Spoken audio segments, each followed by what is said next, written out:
ሴዶ ማርሻል ለፍልሚያው 10 ሚሊዮን ብር ጠየቀ። ሴዶ ማርሻል ባለፉት ወራት ማንም ኢትዮጵያ ውስጥ እንደማይመጥነውና እሱ ፕሮፌሽናል እንዲሁም ኢንተርናሽናል ስፖርተኛ መሆኑን ሲናገር ቆይቷል። ከቀናት በፊት ጆኒ ድል ካደረገ በኋላ ሴዶ የቀረበለትን የፍልሚያ ጥሪ መቀበሉ ይታወቃል።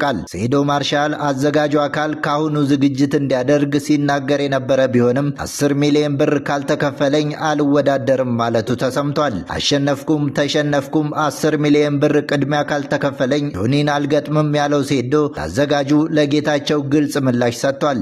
ለራሴ ጥሬ 10 ሚሊዮን ብር ፈልጋለሁ። ቀርቦለት የነበረው 4 ሚሊዮን ብር እሱም ካሸነፈ ብቻ ለክብሬና ለጥረቴ አይመጥንም በሚል ውድቅ ተደርጓል። ይህ የሴዶ አቋም በደጋፊዎች ዘንድ ሁለት አይነት ስሜቶችን ፈጥሯል። የመጀመሪያው ይገባዋል የሚል ነው። ይህም ሴዶ ማርሻል ለሚሰጠው መዝናኛና ለሚከፍለው መስዋዕትነት ክፍያው ተገቢ ነው ይላሉ። ሌላ ወገን ደግሞ ሴዶ ማርሻል ፈርቷል የሚሉ ሲሆን 10 ሚሊዮን ብር የጠየቀው ውድድሩ ላለማድረግና ሰበብ ለመፈለግ ነው የሚል ወቀሳ ያቀረቡበት ይገኛሉ። እናንተስ ምን ትላላችሁ?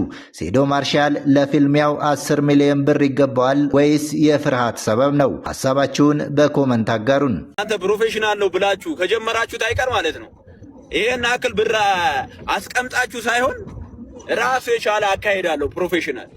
ሴዶ ለምሳሌ 10 ሚሊዮን ብር እሺ ብሎ የሚፈራረም ከሆነ እሺ ይላል ማለት ነው።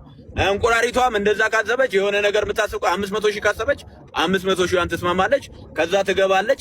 ከዛ ደግሞ ከውድድሩ ይሄን አክል ብር አለው፣ ይሄን አክል ቦነስ አለው፣ ይሄን አክል ስፖንሰርሺፕ አለው ምናምን ተብሎ ይሄዳል።